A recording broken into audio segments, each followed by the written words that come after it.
This is going to be for adding vectors with different magnitudes and directions. Different magnitude and direction. The two different vectors. Okay, so for this one we're going to have some steps. So we'll write out some steps as we go. And so you might want to leave maybe 5 lines or so. So the example we're going to do, actually let's make sure I'm not running out of space. I'm going to make this into 2 pages. Okay. So the example we're going to do is we're going to add the vectors, add vectors with magnitudes of 3 and 2 with directions of 50 degrees and 20 degrees respectively.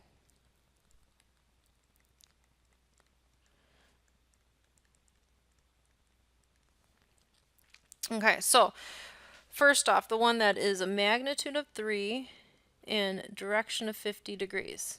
So I'm going to kind of sketch this one out.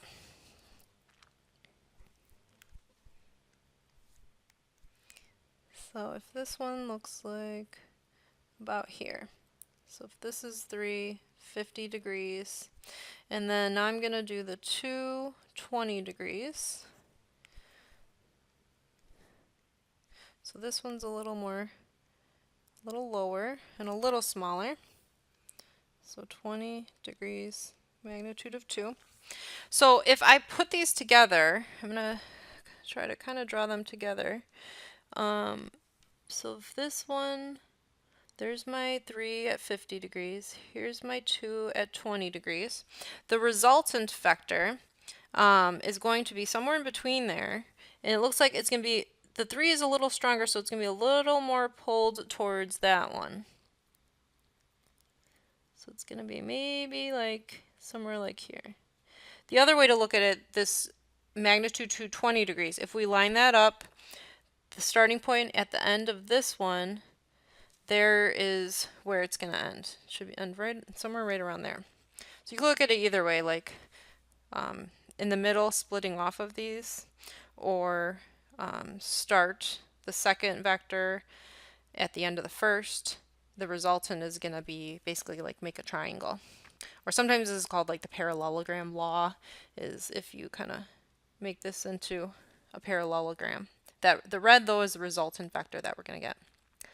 Okay, so we haven't even really done a step yet. We're just kind of talking about it, and by drawing it out like that, we can see if our answer makes sense. So the first step is we want to find the x and y coordinates of each individual vector. So we're going to find the x and y coordinates of each vector using trig, using our Pythagorean theorem.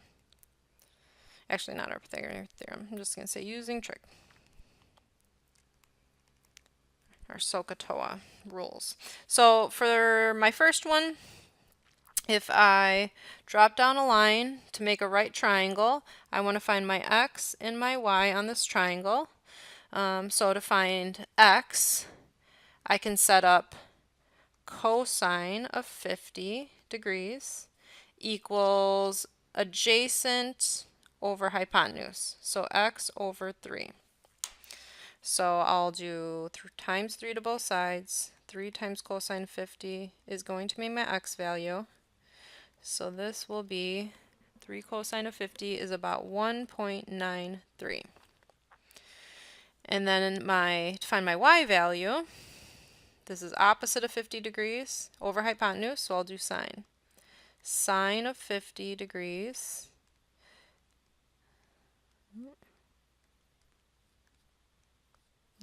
lost my pen. Sine of 50 degrees is y over 3. Again, multiply both sides by 3. 3 sine of 50 is y, which is approximately 2.30. Okay, so now I'm going to do the same thing with my second vector.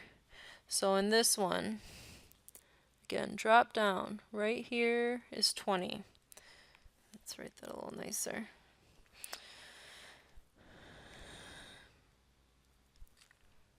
Okay, so we've got 20 right here. 2 is my hypotenuse. Drop a line down. Again, I want x and y. So it's going to be the same steps. So for finding x, I'm going to set up cosine of 20 is x over 2. 2 times cosine of 20 is 1.88. And then I'll do sine of 20 is y over 2. 2 times sine 20 is about 0.68. Which that seems kind of small, but that makes sense. That's 20 degrees, it's not up very high, so it should be a pretty small y.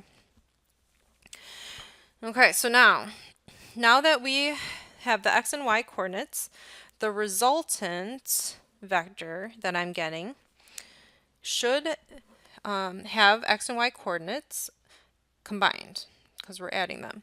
So we're going to add the x coordinates and the y coordinates to get x and y for the resultant vector.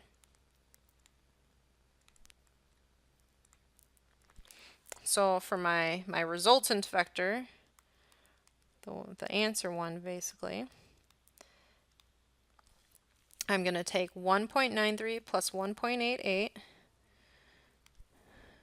1.93, so for my x, plus 1.88, which is 3.81.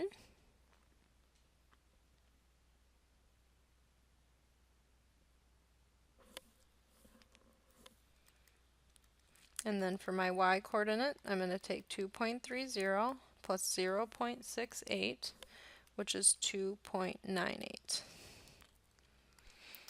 So those are the x and y coordinates for my resultant vector. So I'm going to draw that out to see if it kind of matches up with my red one above, my resultant above.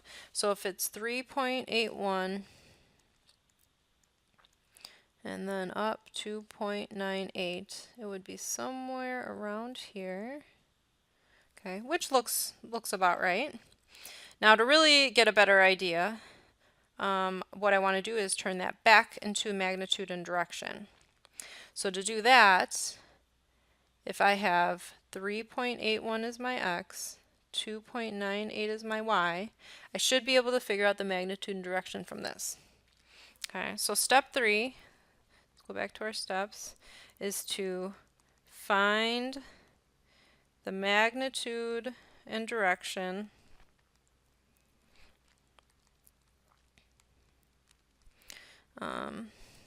using, okay, so for the magnitude, I'll be able to use the Pythagorean theorem.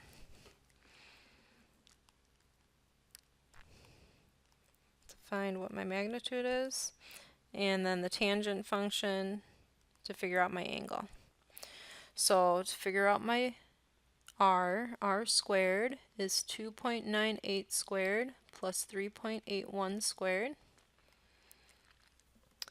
So that is going to be, so 2.98 squared plus 3.81 squared is 23.3965.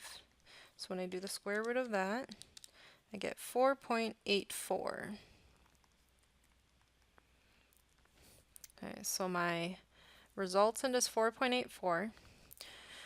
And then my direction, if I do tangent of my angle, opposite over adjacent, so 2.98 over 3.81, I get about 38 degrees. So tangent inverse of 2.98 divided by 3.81 is about 38 degrees. So we go back to when we first started talking about this. 38 degrees. We had said that it's between 20 and 50. But really, if that had been halfway between 20 and 50 would be 35. If it was exactly halfway, it'd be 35, but we got 38. But we said the 3 magnitude at 50 degrees is a little stronger, so it should be pulled a little bit more that way. And the fact that we got the magnitude was 4.84. See if that sounds about right. Magnitude of 4.84. That seems about right, because if it was in exactly the same direction, 3 plus 2 is 5. But it's not exactly in the same direction, so it's not going to be quite as strong just going in a straight line. It should be a little short of 5. So my answer makes sense. So my final answer here would be direction of 38 degrees, magnitude of 4.84 for the resultant vector.